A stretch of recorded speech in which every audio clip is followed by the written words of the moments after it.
Selles videos ma räägin teile õigetest traksidest. Millised traksid peavad korral olema ja kuidas neid õieti valida. Samuti vaatan rihmasid, selliseid asju. Ja näitan teile siin mõned rihmad ja traksid, eelkõige traksid, sest et inimesed arvavad, et kui on olemas traksid, ükskõik millised, siis ongi põhimõtteliselt kõik valikud tehtud ja võib korraga jalutama minna. Et nii-öelda kallarihm on ohtlik, aga et traksid kindlasti ohtlikud ei ole. Tegelikult on niimoodi, et nii kallarihm kui valed traksid on ohtlikud. Enamik trakse, mis poes müüakse, tegelikult teie koerale ei sobi. Ja trakse ei saa osta mingisuguse rinna ümbermõõdu järgi või mingi sellise asja järgi, et vaadati, need on ilusad traksid. Need on punased või sinised, need mulle meeldivad. Need ma ostan, ma rohelisi või musti ei taha. Et selle loogika järgi ei saa mitte mingil juhul trakse osta. Trakse peab igal juhul koerale peale proovima. Ei ole mitte mingisuguseid muid variante. Ja ma näitan teile lähemalt nüüd, mismoodi aru saada, mis on head traksid.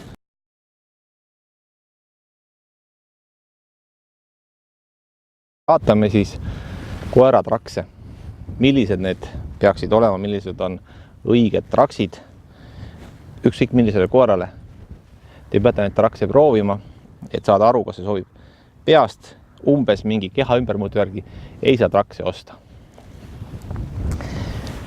Samuti enamik trakse, mis poes müüakse, teie koerale ei sobi. Traksid, mis teie koerale sobivad, on olulised asjad. Valed traksid võivad tekitada samamoodi kahjustusi nagu kaelarihm. Ja kaelarihm oma kindlasti kasutada ei soovita. Kui kasutate midagi, kasutage alati trakse ja õigeid trakse. Ma ei peatusin sellel teemal, miks kaelarihm on halb ja miks traksid on head. Kõige lihtsamalt öeldes, traksid jaotavad koormuse paremini ära, kõige tugevamasse kohta teie koera kehas. Nii et kui koer näiteks ootamatult tõmbab, siis ta ei vigasta ennast. Ja, just nimelt. Seda ei tohi süüa. Kuule, seda mikrofoni läheb mul vaja. Ja, hästi. Kui te nüüd vaatate seda traksi, siis te näete, et tal on ruumi siin jala juures. Ära nüüd venita ennast. Ma pean tegema pildi tegelikult. Võib-olla ma panen pildi eraldi siia juurde. Oot, see ei ole hiir, mida sa saad mu rinnust ära süüa. Nii. Siin näete, tal on jalg vaba. Traksid on ümber keha siit kohast, aga nad ei ole mitte üle rinnakorvi ja nad ei ole liiga jala lähedal. Jalg peab saama vabalt liikuda. See on sõltuvalt iga koera suurusest, on see vahemaa erinev, aga see ei tohi olla siin jala juures. Väga paljud traksid on valesti tehtud, nii et see jookseb otse siit jala juures, see tagumine nii-öelda üle kere minev rihm. Ja see on vale, koer ei saa õieti liikuda, hõõrub, see tekitab probleeme, koer on ebamugav, kõik sellised asjad. Et piisav kaugus siit, samuti seljakinnitus peab olema tagant, mitte kuskilt siit imelikust kohast. Ja nüüd eest vaatame, väga oluline asi, eest traksid, see Y-koht, mis siit lahkneb, kui te siit katsute, lahknemiskohta, siin peab olema kont.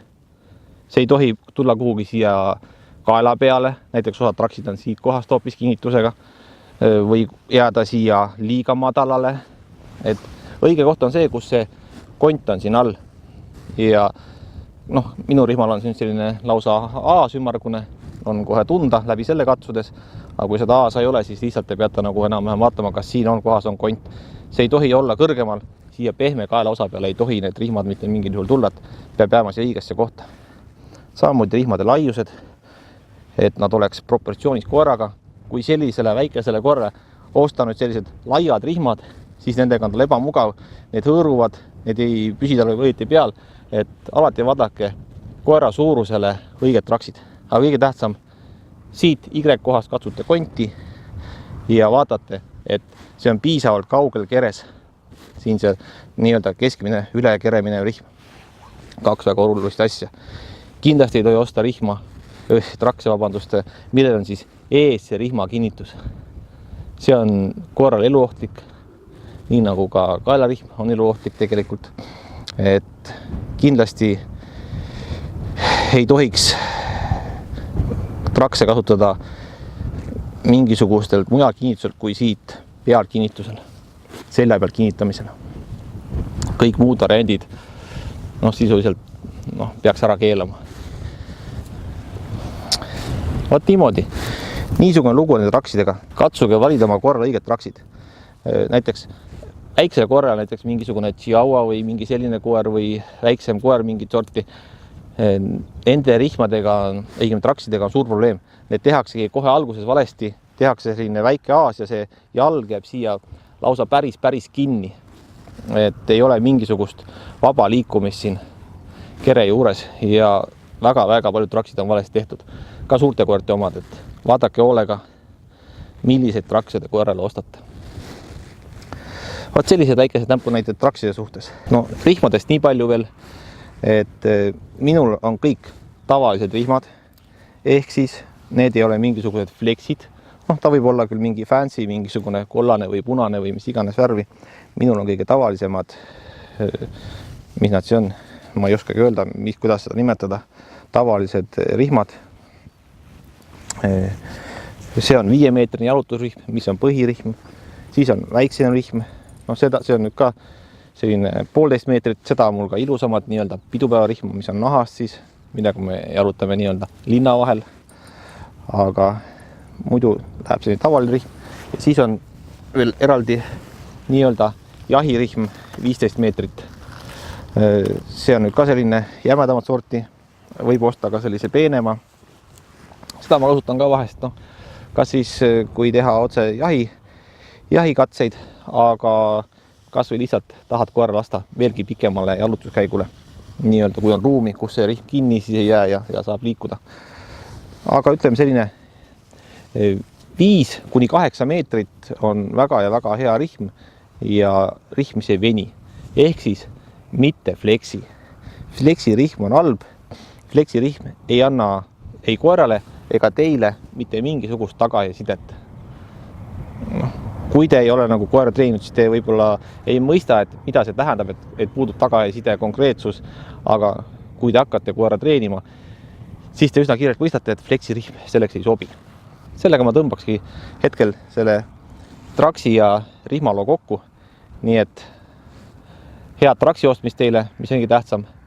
Rihm nüüd nii määrav ei ole, aga treenimiseks, kui hakkad treenima, siis kindlasti mitte fleksi, et sellega treenida ei saa. Siis peate ka tavalise rihma ostma. Nii et kõike head teile. Koeratreening.ee lehele, Dog Training Estonia YouTube'i channelis on videod ja näeme peagi. Kõike head teile.